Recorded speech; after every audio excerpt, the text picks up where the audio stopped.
हसन उत्तर काशी में एक घटना घट गई है और आपको वहाँ जाना है। बड़े बड़े लोग, बड़े बड़े हर हिंदू मुस्लिम सभी लोग हमें इतना प्यार और इज्जत दे रहे हैं। इतनी खतरा था, ये मान लो जिस टनल में हम घुसे हुए थे ना, 120 मीटर एरिया में हम मौत के मुंह में थे और हमें फिर 41 लोग नहीं लग रहे थे, 41 फैमिली लग रही थी। और भाई जब देश पे आ रही हो ना तो फिर कहीं भी घुस जाओ।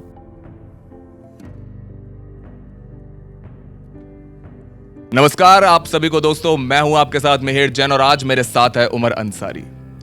दोस्तों आज हमारे जो गेस्ट है उन्हें किसी किस्म के परिचय के वो मोहताज नहीं है, किसी किस्म के इंट्रोडक्शन की उन्हें जरूरत नहीं है। आज ना केवल भारत बल्कि अंतर्राष्ट्रीय स्तर पर लोग उनसे परिचित हैं। देश में जब भी देशभक्ति का नाम लिया जाता है तो हमेशा हम लोग आर्मी, पुलिस और भी इस किस्म के पेशों की बात करते हैं, ऐसे लोगों की बात करते हैं जो देश की खिदमत के लिए हमेशा तत्पर रहते हैं। लेकिन आज भारत के अंदर वतन परस्ती का नाम, देशभक्ति का नाम सिर्फ हमारे तमाम डिफेंस एजेंसीज तक ही सीमित नहीं है बल्कि रेड माइनस तक आ चुका है। तो दोस्तों आज हमारे साथ ऐसे कुछ, आज हमारे मुबारक मौके पर ऐसे हमारे साथ कुछ रेड माइनर्स जुड़े हैं, जिसमें एक है हमारे वकील हसन साहब। अस्सलाम वालेकुम सर। जी वालेकुम सलाम। सर सबसे पहले तो आप सभी को बहुत बहुत मुबारकबाद। भले ही हम थोड़े लेट हैं लेकिन देश में जब भी अब वतन परस्ती का नाम लिया जाता है तो जाहिर है आप सबका भी नाम लिया जाएगा। तो सर इतने बड़े बड़े चैनल्स ने आप लोगों को बुलाया, इतने मुकामी लोगों के साथ आप लोगों ने भेंट करी, पूरा देश आज आप सबको भरपूर प्यार कर रहा है, कैसा लग रहा है? ये जो हमने काम किया, पहले तो बहुत बहुत शुक्रिया आपका, आपने हमें मुबारकबाद दी और आप आए हमारे घर पे हमारे इंटरव्यू के लिए, बहुत बहुत शुक्रिया आपका। दूसरी बात ये है, लोग हमें वाकई बहुत ज़्यादा प्यार दे रहे हैं और ये ऊपर वाले ने काम हमसे ऐसा लिया है कि ये शायद सदियों सदियों तक नहीं भूला जाना। बिल्कुल। और इसी काम की बदौलत जिस काम को बहुत से लोग हम इस काम को करते हुए बहुत लोगों से लड़ना भी पड़ता है, वे लोग हमसे लड़ते हैं, हमें बहुत छोटी दृष्टि से देखते भी हैं। इसी काम की बदौलत हमें ऐसे मुकाम तक पहुंचाया है कि बड़े बड़े लोग, बड़े बड़े हर हिंदू मुस्लिम सभी लोग हमें इतना प्यार और इज्जत दे रहे हैं जिसकी हम कल्पना भी हमने पूरी मतलब कभी ज़िंदगी में की ही नहीं थी। हमने भी नहीं की थी, हमारे मिलने जुलने वालों ने भी नहीं की थी कि हम हमारे साथ ऐसा मुकाम हमें मिल सकता है। मैं इसके लिए ऊपर वाले का बहुत बहुत शुक्रगुजार हूँ, बहुत शुक्र अदा करना चाहता हूँ उस ऊपर वाले का जिन्होंने हमें इसे मतलब हासिल करने में हमारी मदद की। जिस समय हमारा देश, पूरा देश जिस समय दिवाली मना रहा था, अंतर्राष्ट्रीय स्तर पर बम पटाखे फोड़े गए, उस समय सर आप लोग उसी दरमियान आप लोग उत्तर काशी पहुंचे, किस तरीके से आप लोगों ने सब चीज़ें करी। तो जब आपके पास पहली दफ़ा फ़ोन आया दिल्ली में कि भाई आपको उत्तर काशी जाना है और उत्तर काशी जाकर आपको ये इस काम को अंजाम देना है, तो सबसे पहले आपके जहन में क्या ख्याल आया, किस तरीके से प्लानिंग, किस तरीके से आपने करी, एग्जीक्यूट किस तरीके से? सर मैं एक चीज़ आपको बताना चाहूँगा, आप जो ये क्वेश्चन किया है बहुत अच्छा क्वेश्चन किया, किसी ने नहीं किया क्वेश्चन। मैं आपको बताना चाहूँगा वो पहला फ़ोन मैं जहाँ बैठा हूँ यहीं पे आया था मुझे। अच्छा। और यही वक्त था, लगभग 7-8 बजे का वक्त था और इसी वक्त फ़ोन आया था उनका देहरादून से। हमारे एक कंपनी है ब्रिज एंड रूफ, अच्छा। तो उसके असिस्टेंट मैनेजर है अशोक सोलंकी, उन्होंने कॉल किया था कि हसन उत्तर काशी में एक घटना घट गई है और आपको वहाँ जाना है। अब मैं ये घटना जो देख रहा था वो टीवी पे देख रहा था, मैं इतना सोच भी नहीं सकता था कि मैं वहाँ जा सकता हूँ, क्योंकि वहाँ पहले बहुत बड़ी बड़ी एजेंसीज काम कर रही थी जो मतलब करोड़ों रुपए का उनका वो था, मतलब सेटअप बहुत महंगा सेटअप था। तो मैं तो देख रहा था कि हाँ यार, मैं सोच रहा था कि भाई हमें यहाँ जाने का चांस मिलना चाहिए, लेकिन ऊपर वाले पता नहीं वो सुननी थी मेरी। और वहाँ से मुझे जब कॉल आया उत्तर काशी से, तो मेरी बीवी थी यहाँ बैठी हुई थी। मैंने बोला सिमरन कि अगर मुझे ये प्रोजेक्ट मिलता है ना, तो एक तो ये मेरे देश के लिए तो बहुत बड़ी बात है, लेकिन मेरे लिए भी एक ऐसा काम होगा कि मेरा नाम 100 अक्षरों में लिखा जाना। और भाई बिल्कुल ऐसा ही हुआ। जब उन्होंने बोला 1 घंटे के अंदर निकलना, बहुत बड़ा रास्ता है शुरू में ही। अमूमन से इस चीज़ के लिए हमें 5-7 दिन का टाइम दिया जाता तैयारी के लिए, लेकिन 1 घंटे में टीम तैयार लेके आपको वहाँ निकलना है। अब चलिए ठीक है, मैंने मुन्ना को कॉल किया, मुन्ना ऐसी सी बात है भाई, क्या करना है? कहना कोई बात नहीं भैया, हो जाएगा। इसका ये तकिया कलाम बन चुका है पूरी मीडिया पे, कोई बात नहीं, हो जाएगा। अब मैंने चलो करो। मुन्ना ने कॉल किया, मैंने कॉल किया, इसने यूपी में, दिल्ली में जो भी बढ़िया बढ़िया लड़के थे उनके सबके पास कॉल किया। और यहाँ पर भी देखिए कमाल की बात, देखिए जिसको भी हमने कॉल किया उसने भी मना नहीं किया, वो अभी पहली बार में ही रेडी हो गया कि हाँ भैया कब निकलना है। तो हमारी टीम 1 घंटे में रेडी हो गई। उसके बाद हमने जब कॉल बैक किया वहाँ पे तो कहने लगे हमारा मैनेजमेंट में अभी डिसीजन नहीं बना है, तो डिसीजन बनने दो, हम आपको बताते हैं। तो 2 घंटे बाद 2.5 घंटे बाद ऐसे पूरी रात निकल गई और पूरी रात ये भी जागता रहा और मैं भी जागता रहा कि वहाँ से हमें कुछ मिले, कुछ बात मिले, लेकिन वहाँ से हमारे पास कोई जवाब नहीं आया। जब जवाब नहीं आया तो मैंने छोड़ दिया। फिर मुन्ना ने बोला भैया एक बार और कॉल करो, हम अपने पैसे से खुद चलते हैं वहाँ पे। अरे मैंने क्या बेवकूफ़ी कर रहा है यार, ऐसे कैसे चला जाएंगे हम लोग, क्या इज्जत होगी। कहने नहीं कर, एक काम करो आप कॉल करो। ये मैं 2:30 बजे की बात है, 2:30-3 बजे की। तो मैंने कॉल बैक फिर वापस किया वहाँ पे। तो जैसे मैंने कॉल किया तो बाई लक बोला हसन जी हम आपके पास ही कॉल करने वाले थे, आप इमीडिएट वहाँ से मूव हो जाइए और फटाफट अपने लड़कों के लेके निकलिए। अब मुझे इतना सुनना था, फटाक से गाड़ी की और हम लोग 7 बजे तक, मतलब हमें सामान भी खरीदना था कुछ, यहाँ से निकल गए नॉन स्टॉप। ये मानिए 10-11 घंटे हम लोग चले। पहले तो यहाँ से ऋषिकेश से जो पहाड़ी स्टार्ट होती है ऊपर तक के लिए, उत्तरकाशी के लिए भाई, उसमें हमारे लड़कों की तबीयत खराब हो गई। किसी को वोमिटिंग हो रही है, किसी को पेट में दर्द हो रहा है, किसी को सर में दर्द हो रहा है। तो बड़ा ज़बरदस्त मामला था उस टाइम, लेकिन भाई हम निकल ही गए। और लड़कों की वो देखिए, कंपनी हमें होटल में रूम प्रोवाइड करा रही थी, क्या बात, लेकिन लड़कों ने होटल में रूम नहीं लिया। कहने लगे भैया हम साइट के पास ही रहेंगे और यहीं रह के काम करेंगे। हमें ये मालूम था कि हम वहाँ पे जाते ही काम में लगना है, लेकिन जब वहाँ पहुँचे तो ये पाइप में भी गए, सब कुछ स्थिति देखी इन लोगों ने, कहने लगे भैया कर देंगे। मैं पूरा संतुष्ट हो गया। जब हमने वहाँ जो हायर मैनेजमेंट के वो थे, अधिकारी थे, जब मैंने उनसे बात की तो उन्होंने बोला अभी आपको वेट करना होगा क्योंकि पहले से बहुत एजेंसी काम कर रही है यहाँ पे। तो मैंने सर ठीक है हम वेट करते हैं। तो फिर हमने वहाँ 3 दिन वेट किया था। हम 3 दिन वेट किया था, फिर हम 27 को हमें काम शुरू किया था हम लोगों ने। तो मुन्ना कुरैशी साहब, मेरा अगला सवाल आपसे है कि जहाँ बहुत से ऐसे लोग होते हैं, उल्टा कम उम्र के भी ऐसे बहुत से लोग होते हैं जिनको एक बंद कमरे में भी कई दफ़ा घबराहट होती है। जहाँ आपने एक टनल में काम किया, पाइपलाइन में काम किया, जिसमें मेरे ख्याल से सालों साल जहाँ पर सूर्य प्रकाश ना पहुँचा, तो उस समय जब आप उस टनल में दाखिल हुए, आप काम कर रहे थे, तो कैसा आपको महसूस हो रहा था? घबराहट थी मन में? किस तरीके से सब चीज़ें? घबराहट तो घर से ही थी, क्योंकि घबराहट जब इतना बड़ा प्रोजेक्ट में मशीनें फेल हो गई, सारी चीज़ फेल हो गई, तो हमारे क्या थी। मगर फिर भी हमने ये सोचा भाई मशीनें भी तो इंसान ही बनाता है, क्योंकि मशीन इंसान को नहीं बनाती। तो मैंने भैया से कह दिया था, मैंने ठीक है चल रहे हैं। पहुँचे भी वहाँ पे, देखा जाके अंदर, पहले मैं गया था उसमें देखने, देखा तो उसमें बहुत दिक्कत थी क्योंकि पाइप टेढ़ा हो रहा था, स्टील की रोड थी उसमें। तो उस टाइम ये काम बंद था, तो हमने लाओ भी स्टार्ट करेंगे। हमने उनसे कहा तो वो बोलने लगे भी काम स्टार्ट कर लेना, ठीक है। हमें 2 घंटे का, सवेरे कम 8-9 बज गए थे जब हम उनके पास पहुँचे थे। पहुँच तो हम सवेरे 5 बजे गए थे, मगर उसके बाद जब काम शुरू करना था हम 8-9 बज रहे थे। तो बोलने लगे हमें 2 घंटे का आप टाइम दे दीजिए, फिर उसके बाद कर लेना। मैंने यार इसमें ओगर तो चलेगा नहीं, क्योंकि ओगर पत्थर में मट्टी में चलता है और वो लोहे में चलाने की कोशिश कर रहे थे, वो ओगर उसमें फंस गया। अब जिस टाइम वो चला रहे थे नसीम भाई और हम दोनों वहीं खड़े थे, तो हम इनसे बोल भी रहे थे नसीम भाई फंसने वाला है। वो वहाँ पे क्या हुआ, हमारी ज़बान ऐसी निकली, वो फंस ही गया। हाँ, क्योंकि हमें पता थी भाई सरियों में चला रहे हैं, लिपट जाएगा, वापस आएगा नहीं। वो बाहर आए नहीं। 3 दिन तक हम उसका ओगर का वेट करते रहे, कब कटेगा। हम उनके साथ में लग गए कटवाने, चलो भाई काटो, कभी अंदर जाए। एंड में हेड कटर रह गया, उसे निकाल के लाया। 200 किलो का था वो। उसमें इतनी खतरा था, ये मान लो जिस टनल में हम घुसे हुए थे ना, 120 मीटर एरिया में हम मौत के मुंह में थे, क्योंकि पाइप बिछे हुए थे। जो पाइपों में बैठे थे वो तो निकल के भाग जाते, हम उसके नीचे दब जाते। मगर फिर भी हम हिम्मत यूँ नहीं हारे, क्योंकि हमारे मजदूर भाई हैं, ये हादसा हमारे साथ भी हो सकता था। और हमें फिर 41 लोग नहीं लग रहे थे, 41 फैमिली लग रही थी, क्योंकि भाई 41 फैमिली के पीछे पता नहीं कितने लोग हैं। तो हम इसी लिए लगे रहे उसमें। हमें नहीं दिखा वो मौत है क्या है, हमें तो अपने मजदूर भाई दिख रहे थे। और भाई जब देश पे आ रही हो ना, तो फिर कहीं भी घुस जाओ, क्योंकि जैसे फौजी लगा रहता है ना सरहद पे, ऐसे ही हम अपने हाथ में हिल्टी लेके, गुदाली लेकर डटे पड़े थे, जब तक हमने उसे करना लिया 27 घंटे में, जब तक हम हटे नहीं थे।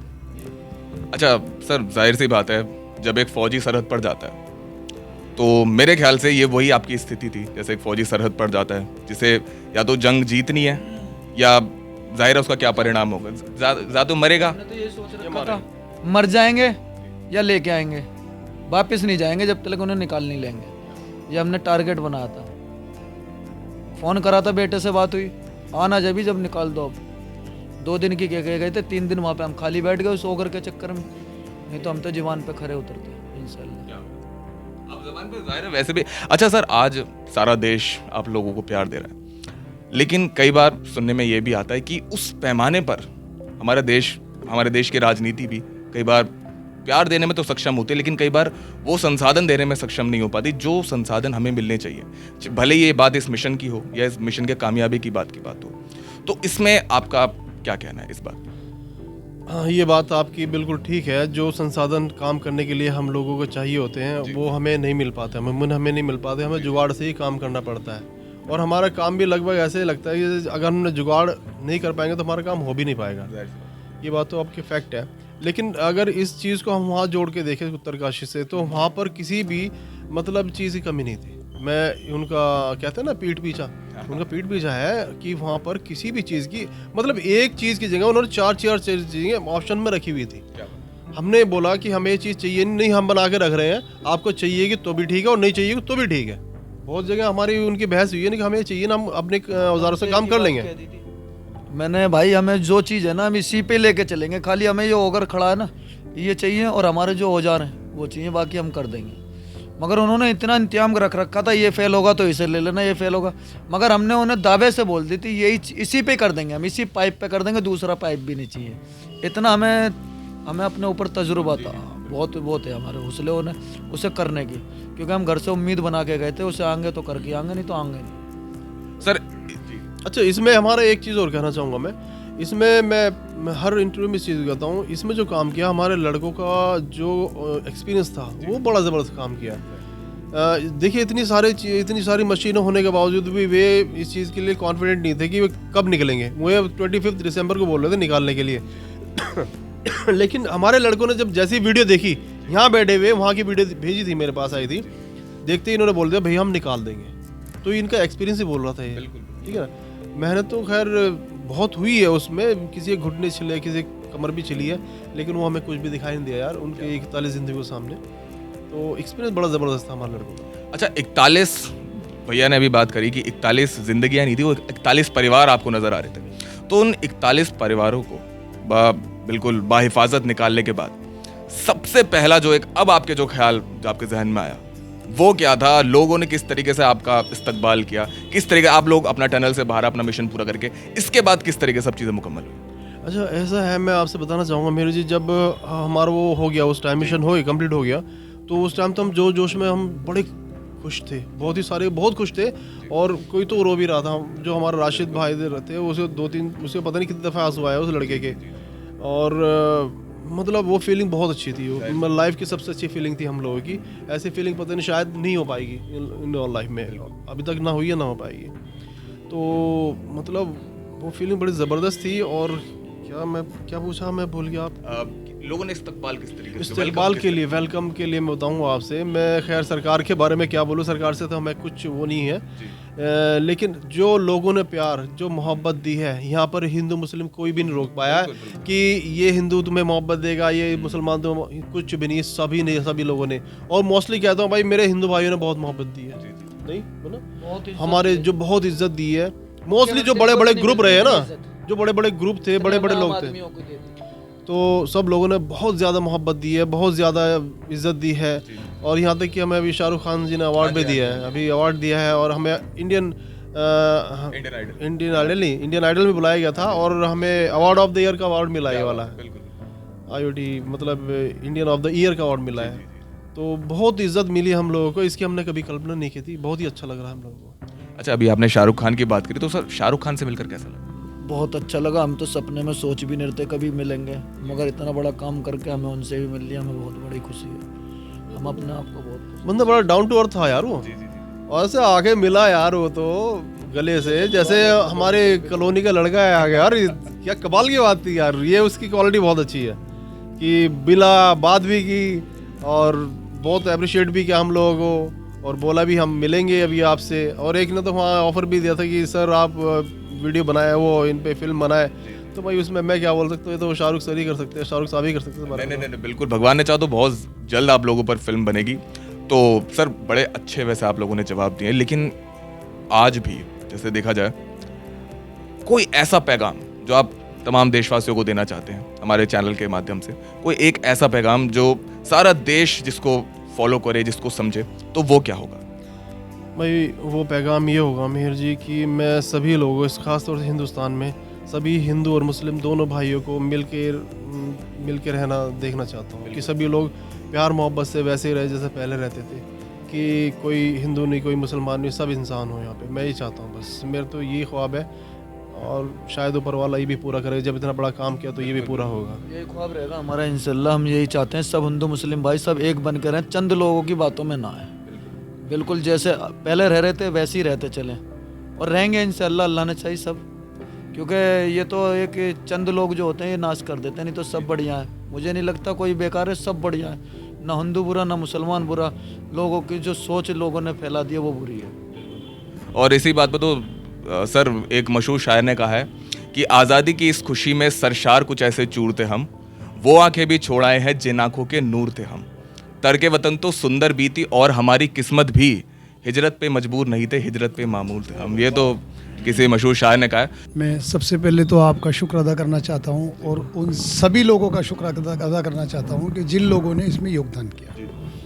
और मुझे बहुत खुशी है कि हमारे हसन भाई ने, मुन्ना ने और इनकी टीम ने, ये जो भी लोग थे, जितने लोगों ने इतना बड़ा काम किया है पूरे देश के लिए और पूरे देश को एक पैगाम दिया है, तो मैं इन सब का शुक्रगुजार हूँ कि इन्होंने देश के लिए इतना बड़ा काम किया है। और दूसरी चीज़ ये है कि हसन भाई मेरे भाई हैं, मेरे साथ काफ़ी टाइम से इन्होंने काम किया। मुन्ना मेरे बच्चे जैसा है, बल्कि ये सारे जितने भी बच्चे हैं ये सब मैं इनको अपनी औलाद की तरह मानता हूँ। हसन भाई को मैं अपने भाई की तरह मानता हूँ। और मुझे बहुत बड़ी खुशी है कि ये जो काम हुआ है ये खजूरी से हुआ है। और ये आज नहीं, खजूरी में बहुत सारे ऐसे मुकाम आए, ऐसे बहुत सारे टाइम पर ऐसी टास्क आए जो खजूरी के लोगों ने पूरे किए हैं और माशाल्लाह खजूरी का नाम रोशन किया। ये छोटी सी कॉलोनी है खजूरी, यहाँ से यहाँ के बच्चे गोल्ड मेडल भी लेके आए। यहाँ ऐसी टीम है कि आप देखते होंगे टीवी पर कि यहाँ के बच्चों ने पहले भी बहुत नाम रोशन किया है। और अब ये इतना बड़ा काम हो गया कि पूरे देश में हमारी खजूरी को लोग जानते हैं, पहचानते हैं। सरकार से लेकर के जितने भी हमारे मंत्री थे, इन तमाम ने, सबकी नज़र थी इस पर और सभी लोग इसमें मेहनत कर रहे थे। और मुझे इस बात की बहुत बड़ी खुशी है कि ये काम हमारी खजूरी से हुआ और हमारी खजूरी के लोगों ने खजूरी का नाम रोशन किया। मैं बहुत बहुत शुक्रगुजार हूँ आपका भी और इनका और अपने देश की सारी एजेंसियों का और सरकार का। थैंक यू डॉक्टर साहब। सबसे पहले तो बहुत बहुत मुबारकबाद किस तरीके से खजूरी का नाम हमारे तमाम रेड माइनर्स ने रोशन किया। हमारे रेड माइनर्स के लिए कुछ बात जो आप कहना चाहें। बहुत बहुत शुक्रिया, आपके चैनल के ज़रिए मैं आपका बहुत तहे दिल से शुक्रिया अदा करता हूँ।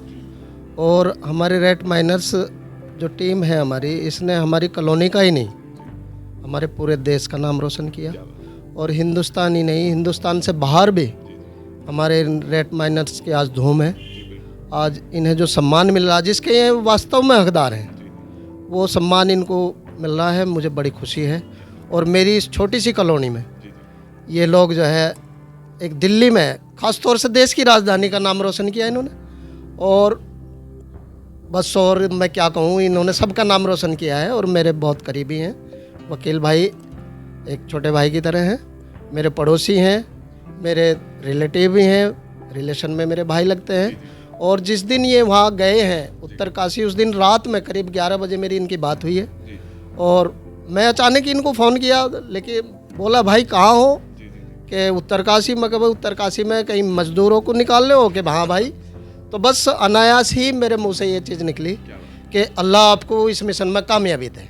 और वो कामयाबी अल्लाह ने सुनी इनकी और कामयाब हुए। बहुत बहुत थैंक यू आपका, बहुत बहुत शुक्रिया। बहुत बहुत शुक्रिया, बहुत बहुत शुक्रिया। तो दोस्तों, ये थे खजूरी की वो कॉलोनी जहाँ से हमारे तमाम रेड माइनर्स ने न केवल इस शहर का बल्कि पूरे देश का नाम रोशन किया है। उमर अंसारी के साथ मिहिर जैन, कथा।